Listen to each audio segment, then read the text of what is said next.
Salamlayıram sizi, dəyərli müəllimlərimiz. Sertifikasiya müsahibə 2026-nın davamı olaraq sizə izahlarımızı təqdim edirik və həmçinin MIQ müsahibə üçün də effektiv suallar hesab edilir. Birinci sualımız belədir. Müəllim meyarları şagirdlərə elan etməlidirmi?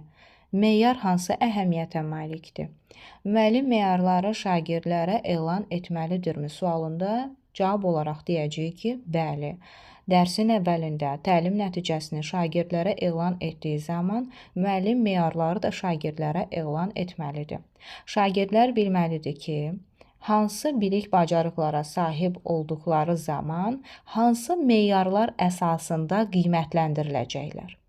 Meyarlar təlim nəticəsinə əsasən çıxarılır, tərtib edilir.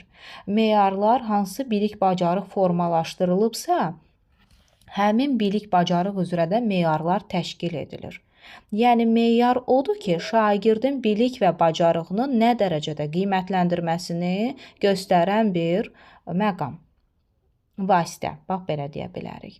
Həmçində biz deyirik ki, meyarlar hansı əhəmiyyətə malikdir? Əgər müəllim meyarları şagirdlərə təqdim etmədən yalnız özü üçün tərtib edirsə, şagirdlərin bundan xəbəri olmursa, bəs şagirdlər özünü qiymətləndirmə zamanı, yoldaş qiymətləndirməsi zamanı, qarşılıqlı qiymətləndirmə zamanı hardan bilər ki, mən hansı meyarlara əsasən özümü qiymətləndirməliyəm? Hətta biz rubriklar hazırlayırıq. Meyarlar, keyfiyyət səviyyəsi, meyarlara uyğun keyfiyyət səviyyəsi. Yəni, mütləq şəkildə meyarlar tərtib edilməlidir və həmçinin də şagirdlərə elan edilməlidir. İkinci sual. Təlim qurarkən əsas nəyə diqqət edirsiniz? Təlim qurarkən diqqət edirik ki, birinci sinifdə sağlam psixoloji mühit yaransın və onun üzərində öyrənmə mühiti qururuq. Öyrənmə mühiti hər hansısa bir bilik bacarıqların formalaşdırıldığı, mənimsədildiyi bir məqamdır. Təlim zamanı diqqət edirik ki, təlimimizi qurduğumuz zaman bizim əyani vəsaitlərdən istifadəmiz olur, maddi texniki bazadan istifadə edirik, onları işlək vəziyyətə gətiririk, təlimdən öncə buna diqqət yetiririk, təlim qurarkən diqqət edirik, icmalımızda heç bir yanlışlıq olmasın, hansı üsuldan istifadə edəcəyik, hansı iş formasından istifadə edirik, hansı inteqrasiyanı reallaşdıracağıq və bunları necə reallaşdıracağıqsa artıq öncədən özümüz üçün tərtib edirik. Təlim qurarkən başlıca məqam bizim mövzumuz, alt standartımızdır və ondan sonra təlim nəticəsi və digər icmalda yer alan məqamlar. Keçid alırıq digər sualımıza. Üçüncü sual deyir, icmalı evdə unutsanız nə edərsiniz? Müəllim zaten məsuliyyətli olmalıdır və lazımi avadanlıqlarını, vəsaitlərini öncədən hazırlamalıdır. Amma ola bilər ki, müəllim də bir insandır, bunu yaddan çıxarıb evdə unuda bilər. Lakin müəllim əgər bu icmalı qurubsa və sabahki dərsinə öncədən hazırlaşıbsa, icmalın onun yanında olmasının elə bir əhəmiyyəti yoxdur.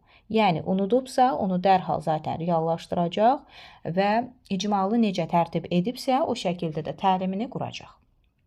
Amma yenə də deyirik ki, müəllim nə qədər məsuliyyətli olsa, bir o qədər önəmli hesab edilir ki, heç bir şey evdə unudulmasın. Müəllim şagirdlərə rol modeldir.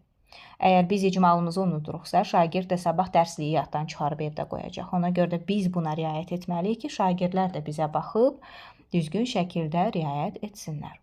Sinifi idarə edərkən hansı vacib məqamları nəzərə alırsınız? Sinifin idarə etməsi zamanı 3 əsas məqam var. Gözləntini şagirdlərə açıq-aşkar şəkildə çatdırırıq. Gözlənti nədir? Şagird edə də bilər, etməyə də bilər. Hələ ki, mən onlardan gözlədiyimi açıq şəkildə şagirdlərimə bildirməliyəm. İkinci hissədə gəlir bizdə qayda. Gözləntiləri gözləyirəm. Əgər görürəmsə ki, mənim gözləntilərim müsbət bir nəticə vermir, artıq bunu qaydaya çevirirəm. Qaydaları şagirdlərlə birlikdə tərtib edirəm. Qaydaların sayı çox olmamalıdır. Məsləhət də görülmür. Çünki şagirdlər sıxıla bilər, həmçinin onlar üçün yorucu gələ bilər. Həmin qaydalarda gigiyena qaydaları, təhlükəsizlik qaydaları, dərs zamanı qaydalar və digər istiqamətlərə də bölərək maksimum 5-6 dənə qayda tərtib edə bilərik şagirdlərimizlə birlikdə. Və qaydadan sonra gəlir prosedur. Öncədən öyrədirəm, məşq etdirirəm, möhkəmləndirirəm və əlbəttə ki, artıq şagirdlərimiz onu tam mənimsəyirlər. Lazım olduğu zaman dərhal onu həyata keçirdirlər. Yəni istifadə edirlər.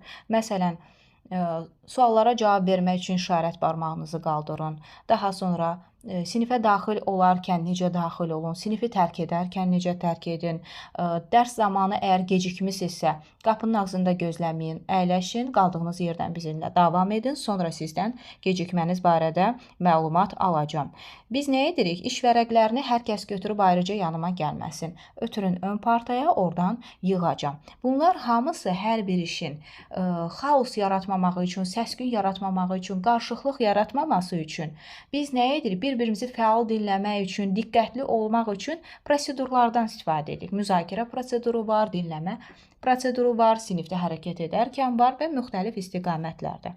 Lakin müəllim bunları sadəcə tərtib etməklə yox, şagirdlərin bunlara nə dərəcədə riayət etməsinə diqqət eləməlidir. Bunun üçün də müəllim birinci onlara özü riayət edir, sonra şagirdlərə rol model olur və daim şagirdlərə xatırladır ki, yadlarından çıxmasın. Onların riayət etməsi üçün təkid göstərir. İzlədiyiniz üçün təşəkkür edirəm. Kanalımıza abunə olun. Videolarımızı bəyənin, paylaşın və şərhlərinizi də qeyd edə bilərsiniz. Həmçinin də ödənişli dərslərimizə qeydiyyat davam edir və çox münasib bir qiymət etmişik. Aksiya olaraq davam edir. Ətraflı məlumat üçün göstərilən nömrənin WhatsApp-ına yazaraq ətraflı şəkildə məlumat alıb əvvəlki illərin nəticələri ilə də tanış ola bilərsiniz. Hər birinizə uğurlar arzulayıram.